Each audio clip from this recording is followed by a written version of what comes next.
بسم الله الرحمن الرحيم الف لام. حضرت مولانا مفتی رئیس احمد صاحب، حضرت مولانا مفتی رئیس احمد صاحب، میں بلا کسی تاخیر و تمہید کے حضرت مولانا مفتی رئیس احمد صاحب دامت برکاتہ عالیہ سے گزارش کر رہا ہوں کہ یہ لوگ بہت دیر سے منتظر بیٹھے ہیں، آپ کی باتوں کو سننے کے لیے منتظر بیٹھے ہیں، آپ کی زیارت کے لیے منتظر بیٹھے ہیں۔ جو لوگ کھڑے ہیں برائے کرم وہ بھی بیٹھ جائیں، ان قریب انشاءاللہ دعا ہو جائے گی۔ حضرت مولانا سید حبیب اللہ صاحب مدنی راستے میں انشاءاللہ وہ بھی ان قریب مدرسے میں مہمان ہوں گے۔ میدان خطابت کے شہ سوار حضرت مولانا مفتی رئیس احمد صاحب دامت برکاتہ مسند خطابت پر ہے، اب انشاءاللہ وہ قیمتی خطاب سے ہم سب کو نوازیں گے۔ اس لیے میرے محترم بزرگوں اور بھائیوں، وہ جو بچے حافظ قرآن ہوئے ہیں وہ تیار ہو کر کے اسٹیج کے اس کونے پر آ کر بیٹھ جائیں، اور جو بچیاں جنہوں نے قرآن کریم کو مکمل کیا ہے وہ بچیاں بھی یہاں اسٹیج کے قریب آ کر کے بیٹھے۔ اللہ تعالیٰ کہنے سننے سے زیادہ عمل کی توفیق عطا فرمائے۔ السلام علیکم ورحمۃ اللہ وبرکاتہ۔ بھائی مل کے بیٹھ جائیے تاکہ پیچھے سے لوگ جو ہے سب آ سکیں۔ آئیے جلدی سے آ جائیے، بہت اچھا، اب تو دعا کا وقت ہو رہا ہے، جلدی سے آ جائیے۔ یہ بچیوں تم ادھر کو ہو جائے، یہاں سے بچیاں سب اڑ جائیں، یہاں سے بچوں کو یہاں سے بچیاں ادھر چلیں، سب اسٹیج کے برابر میں آپ سب بچیاں آ جائیں۔ بھائی جو پیچھے ہوئے ہیں ان سے گزارش ہے کہ آپ آ جائیں۔ دیکھو خالی ہو گیا پیچھے سے، بھائی جو روڈ پر ہیں ان سے گزارش ہے کہ سامنے آ جائیں۔ آ جائیے بھائی۔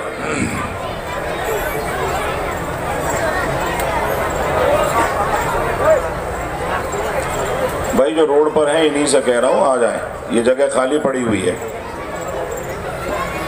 الحمدللہ الحمدللہ نحمدہ ونستعینہ ونستغفرہ ونتوکل علیہ ونعوذ باللہ من شرور انفسنا ومن سیئات اعمالنا من يهده الله فلا مضل له ومن يضلله فلا هادي له ونشهد أن لا إله إلا الله وحده لا شريك له ونشهد أن سيدنا وسندنا وحبيبنا وكريمنا ومولانا محمدا عبده ورسوله، أما بعد فأعوذ بالله من الشيطان الرجيم، بسم الله الرحمن الرحيم، قال الله تبارك وتعالى في القرآن المجيد وَلَنَبْلُوَنَّكُمْ بِشَيْءٍ مِّنَ الْخَوْفِ وَالْجُوعِ وَنَقْصٍ مِّنَ الْأَمْوَالِ وَالْأَنفُسِ وَالثَّمَرَاتِ وَبَشِّرِ الصَّابِرِينَ، صدق اللہ العلی العظیم۔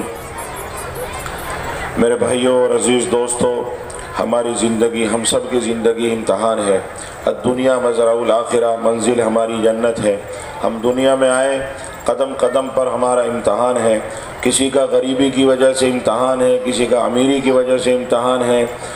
ہر قدم گویا کہ انسان کا امتحان ہے، اور بغیر امتحان کے زندگی بالکل ادھوری ہے۔ قرآن عظیم کے اندر اللہ نے بہت ہی اہم جملہ وَلَنَبْلُوَنَّكُمْ، ضرور بالضرور تم کو آزمایا جائے گا۔ ایک جگہ قرآن عظیم کے اندر ارشاد ہے ام حسبتم ان تدخلوا الجنہ وَلَمَّا يَعْلَمِ اللَّهُ الَّذِينَ جَاهَدُوا مِنكُمْ وَيَعْلَمَ الصَّابِرِينَ، کیا تم نے یہ گمان کر لیا کہ تم یوں ہی جنت میں چلے جاؤ گے جب تک اللہ تمہیں آزما نہیں لے گا، جب تک اللہ تمہیں چھانٹ نہیں لے گا کہ تم جنت کے لائق ہو یا نہیں ہو۔ ایک جگہ قرآن عظیم کے اندر ہے الف لام میم احسب الناس ان یترکوا ان یقولوا آمنا وهم لا یفتنون، کیا تم نے یہ گمان کر لیا کہ تم یوں ہی بخش دیے جاؤ گے اس بات کے کہنے کی وجہ سے کہ تم مسلمان ہو، ہم مسلمان ہیں؟ نہیں، جب تک اللہ تمہیں آزما نہیں لے گا۔ اس طرح کی مختلف آیات اور احادیث کے اندر قرآن عظیم کے اندر یہ بات ہے، اور ہر نبی آدم علیہ نبینا علیہ السلام سے لے کے جناب محمد الرسول اللہ صلی اللہ تعالی علیہ وسلم تک اور اہل اللہ کا مختلف جو کہ زاویوں میں امتحان لیا ہے۔ اللہ تبارک و تعالیٰ نے آدم علیہ نبینا علیہ السلام کا امتحان لیا، نوح علیہ السلام کا امتحان لیا، ابراہیم علیہ السلام کی اللہ کی فرما برداری عشق و محبت کا امتحان لیا، اور جناب محمد الرسول اللہ صلی اللہ تعالی علیہ وسلم کی زندگی تو مکمل پوری کی پوری امتحانوں سے بھری پڑی ہے۔ ایسے ہی ہم مسلمان جو جناب رسول اللہ صلی اللہ تعالی علیہ وسلم سے محبت رکھتے ہیں اور دین اسلام پر قائم رہنے کا دعویٰ پیش کرتے ہیں، ہم کیسے بغیر امتحانوں کے جنت میں چلے جائیں گے؟ امتحان انسان کو بتا کے نہیں آتا، جو امتحان بتا دیا جائے، اس کو کھول دیا جائے، اس کی وضاحت کر دی جائے تو پھر وہ امتحان کہاں رہا؟ امتحان وہی ہوتا ہے جو پوشیدہ ہو، جس کا اس کو وہم گمان نہ ہو۔ انسان کی زندگی میں مختلف موڑ پر امتحان ہوتے ہیں۔ ہمارے باپ ابراہیم علیہ نبینا علیہ السلام کا ذکر جو ہے آسمانوں پر بارگاہ ذوالجلال کے اندر ہو رہا تو فرشتوں نے اعتراض کیا۔ فرشتوں نے یہ بات اللہ کے سامنے پیش کی، عرض کی کہ الہ العالمین، جس آدمی پر بادشاہت ہو، جس آدمی کا لوگ اکرام کرتے ہوں، اعزاز کرتے ہوں، ساری دنیا ان کو اپنا بڑا اور نبی مانتی ہو، ان کے لیے آپ کی محبت، آپ کی فرمانبرداری کوئی بڑی بات نہیں ہے۔ جو لوگ فقر و فاقے میں ہیں، جو لوگ جو تنگ حالی میں ہیں، اگر وہ امتحان میں وہ آپ کا ذکر و اذکار کرے، وہ امتحان میں جو ہے کھڑے اترے تو بات اس کی۔ تو اللہ تبارک و تعالیٰ کے یہاں سے ابراہیم علیہ نبینا علیہ السلام کا یوں تو امتحان کے لیے بہت مقامات، جیسا کہ ان کے بیٹے اسماعیل ذبیح اللہ کو ذبح کرنے کی مانگ کا کیا جانا، اور بے آب و گیا بیابان جنگل کے اندر، سدلاخ جگہ پہاڑوں کے اندر اپنے بوڑھاپے کے سہارے اسماعیل علیہ السلام جو بڑے منتوں کے، بڑی آرزوؤں کے بعد پیدا ہوئے، ان کو وہاں ان کی ماں کے ساتھ وادی بے گیا اور ایسی سنگلاخ چٹانوں کے درمیان میں چھوڑ کے چلے جانا، یہ سب امتحان تھا۔ لیکن محبت و عشق ایک امتحان ان میں سے یہ بھی ہے کہ فرشتہ آسمانوں سے اللہ تبارک و تعالیٰ نے بھیجا اور کہا کہ جاؤ میرے نبی میرے ابراہیم کا امتحان لے کے آؤ کہ وہ ہر حال میں جس حال میں بھی ہوگا میرا شکر گزار بندہ ہوگا۔ اللہ تبارک و تعالیٰ نے فرشتے کو زمین پر بھیج دیا۔ کتابوں کے اندر آیا ہے کہ وہ فرشتہ ان کے گھر پر پہنچا تو ان کو جنگل میں پایا، وہ جنگل میں فرشتہ جنگل ہی میں چلا گیا، اور وہاں جانے کے بعد ایک جھاڑی کے اندر وہاں اللہ کا ذکر کرنے لگا، سبحان اللہ والحمدللہ ولا الہ الا اللہ واللہ اکبر، اس کو بڑے ترنم سے گنگنانے لگا اور بڑے عشق اور محبت میں ڈوب کے پڑھنے لگا۔ ابراہیم علیہ السلام نے سنا، آنکھوں سے آنسو جاری ہو گئے اور بہت جھوم کے اس کو سبحان اللہ کہہ کر کے جو ہے سنتے لگے۔ تھوڑی دیر کے بعد وہ فرشتہ جو انسان کی شکل میں تھا خاموش ہو گیا، چپ ہو گیا۔ اس کے بعد ابراہیم علیہ السلام نے اپنی بند آنکھوں سے کہا کہ پڑھنے والا اور پڑھے، میرے رب کا نام بیان کرے، اور مجھے بہت اچھا لگ رہا ہے، بہت مزہ آ رہا ہے، اور پڑھے، میرے اوپر احسان کرے۔ اس آدمی نے جو جھاڑیوں میں چھپا ہوا تھا، بظاہر تو وہ انسان تھا مگر وہ فرشتہ تھا جو امتحان لینے کے لیے ابراہیم علیہ السلام کا دنیا میں آیا تھا۔ اس نے کہا اب تک تو میں اپنی مرضی سے پڑھ رہا تھا اور میں اپنے عشق اور محبت میں ڈوب کے پڑھ رہا تھا، اب آپ مجھ سے چاہتے ہیں تو میں تو اس کے بدلے میں آپ سے کچھ لوں گا۔ اس نے کہا بھئی کیا چاہیے؟ جو آپ کو چاہیے وہ لو، مگر میرے رب کا نام مجھے ضرور سناؤ، مجھ سے رہا نہیں جا رہا، جس ترنم میں، جس انداز پر میرے رب کا نام پڑھا جا رہا ہے آپ اس کو پڑھتے رہیں۔ اس نے کہا کہ جتنی بکریاں ہیں یہ ساری میرے حوالے کر دو۔ اس نے کہا جاؤ، ابراہیم علیہ نبی علیہ السلام نے کہا جاؤ، یہ بکریاں میں نے تمہاری ملکیت میں دے دی۔ اب چونکہ اس طرح کا وہ تو زبان تھی اور اس زمانے میں اس طرح کے ایگریمنٹ نہیں چلتے تھے، بیانامے نہیں چلتے تھے، ایک یہ تو تحریر اگر ہوتی تھی تو چمڑے کے یا کسی پتے پر لکھ دی جاتی تھی، یہ زبان کی بڑی حیثیت تھی، بڑی ویلو تھی۔ انہوں نے کہا جاؤ یہ بکریاں میں نے تمہیں دے دی۔ اس کے بعد اس نے تھوڑی دیر پڑھا پھر خاموش ہو گیا۔ غرض یہ کہ اس نے 3 مرتبہ پڑھا تو بکریاں اور گائے اور اونٹ سارے اس کی ملکیت سے نکل گئے۔ حضرت ابراہیم علیہ السلام نے جب 4تھی مرتبہ کہا کہ بھائی اور پڑھے، اور ابراہیم کا سنتے سنتے محبت میں ڈوب کر جھوم کے سننا، ایسا لگ رہا تھا کہ دنیا وما فیہا سے زیادہ بہتر یہ ابراہیم کی سماعت ہے۔ ابراہیم علیہ السلام اس میں روتے روتے داڑھی تر کر لی اور جھومنے لگے۔ پھر کہا کہ بھئی اور پڑھا جائے، میں اپنے رب کا نام سننا چاہتا ہوں۔ ہاں میرے بھائیوں، جس سے محبت ہوتی ہے دنیا میں بھی اس کے ثبوت ایسے ہی ہے۔ حضرت خواجہ مجذوب عزیز الحسن مجذوب رحمت اللہ علیہ نے لیلا اور مجنوں کے واقعات کو کوٹ کیا ہے۔ حضرت تھانوی نے اپنے ملفوظات کے اندر جو ہے فرحاد اور شیری کے واقعات کو کوٹ کیا ہے، لیلا اور مجنو کے واقعات سنا کر کے رب کی معرفت کی طرف اشارہ کیا ہے کہ دنیا کا ایک ایسا آدمی جو فانی چیز سے محبت کرتا ہے، خود بھی فنا ہونے والا ہے، اور جس چیز پر وہ فریبتا ہے، جس چیز پر وہ عاشق ہے، وہ چیز بھی مٹی میں چلے جانے والی ہے، ناپیدار شے ہے، اس کی وجہ سے اتنی محبت کہ لیلا کی گلی کا کتا بھی اگر مجنو کے علاقے سے گزر جائے تو اس کو بھی چومنے پر آمادہ ہو جاتا ہے، اور جو لیلا کی طرف سے آنے والے لوگ ہوتے ہیں یا پیغام بر ہوتے ہیں، پیغام رسا ہوتے ہیں، مجنو ان سے لپٹ کے لیلا کے واقعات اور لیلا کی خبریں سننے کی کوشش کرتا ہے۔ مسلمانوں، جس سے محبت ہوتی ہے انسان اس محبت میں ڈوب کر اپنی جان کو گوانے میں مزہ محسوس کرتا ہے۔ کیا وجہ تھی کہ بے شمار لوگوں نے اپنے آپ کو تختہ تار پر لٹکا دیا، اپنی جان کو گوا دیا؟ کیا وجہ تھی؟ نہیں سنا آپ نے جو لوگ جو ہے حقیقی جہاد میں مرتے ہیں اور شہید ہوتے ہیں، ان سے پوچھو یا ان میں ان کی لاشیں اٹھانے والوں سے ان کی واقعات اور خبریں سنو یا کتابوں میں لکھی ہوئی واقعات پڑھو، خدا کی قسم جب ان کو کہیں تلوار لگا کرتی تھی تو ان کو ایسا مزہ آتا تھا جو زندگی میں کبھی مزہ نہیں آیا۔ کیوں؟ کہ وہ اللہ کے لیے شہید ہوئے ہیں۔ اس لیے جناب رسول اللہ صلی اللہ علیہ وسلم نے فرمایا تھا کہ میری خواہش ہے، میری ایسا کوئی عمل دنیا میں ایسا نہیں ہے جس کی مجھے اتنی خواہش ہو جتنی مجھے اس بات کی خواہش ہے کہ میں اللہ کی راہ میں قتل کیا جاؤں، پھر زندہ کیا جاؤں، پھر قتل کیا جاؤں، پھر زندہ کیا جاؤں، کیونکہ اللہ کی محبت میں انسان کو مرنے میں بھی مزہ آتا ہے، اور اللہ کی محبت میں انسان کو جینے میں بھی مزہ آتا ہے، اور انسان کو جب محبت ہوتی ہے تو اس کے نام میں بھی مزہ آتا ہے۔ ابراہیم علیہ السلام جو ہم سب کے باپ ہیں، اللہ کی محبت میں ایسے غرق ہیں، اللہ کی محبت میں ایسے مرصع اور مزین ہیں کہ اللہ پروردگار کا نام سننے میں ایسی حلاوت، ایسا مزہ محسوس ہو رہا ہے کہ سننے والے کو کہتے ہیں کہ مجھے اور سنایا جائے، میری بکریاں لے لو چلے گا، میرے اونٹ لے لو میں نے دے دیے، میری گائے لے لو میں نے دے دی، لیکن میرے رب کا نام مجھے سنایا جائے، میری دنیا تمہارے حوالے لیکن مجھے میرے رب کا نام ضرور سنایا جائے، جو میری زندگی کی خوراک ہے، جو میری حیات ہے، جو میرا مقصد ہے۔ رب کی قسم وہ ہمارے باپ تھے، جب وہ سارے جانور اس کی ملکیت میں ٹرانسفر ہو گئے اور منتقل ہو گئے تو ابراہیم علیہ السلام نے اس سے 5ویں مرتبہ کہا کہ میرے رب کا نام سنایا جائے، مجھے بتایا جائے۔